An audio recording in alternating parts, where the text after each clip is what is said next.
Hello guys! Welcome back to my YouTube channel!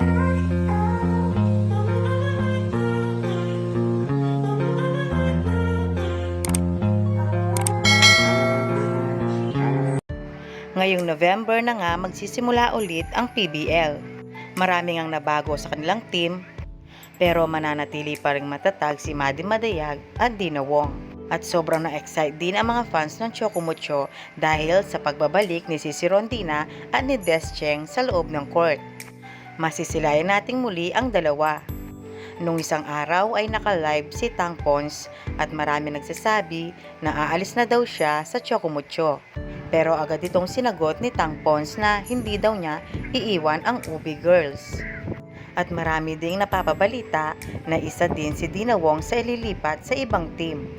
Pero walang nagpapatunay sa mga ganong bali-balita.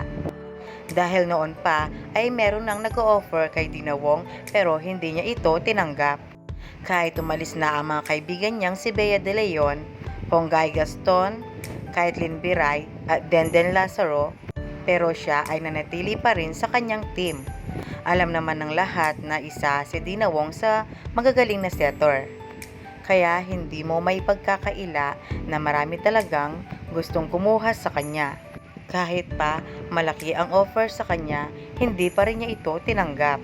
Dito na daw siya magtatagal hanggang sa mag-retire siya sa pagiging volleyball player.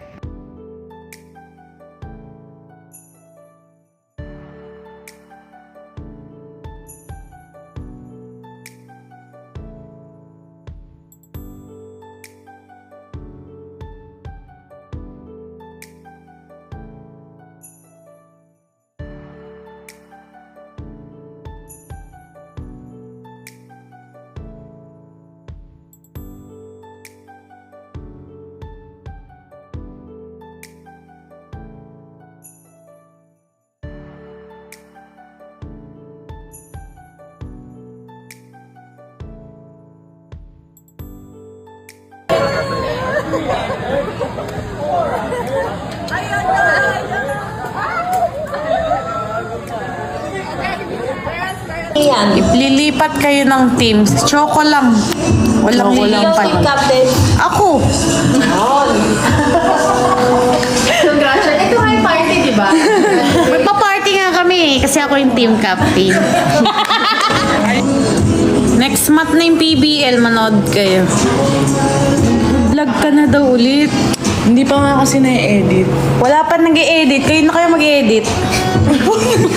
Tingnan mo nag-helipant ka. Ay, ganun ba yun? Gusto ko yung kalakapukirat yung heart.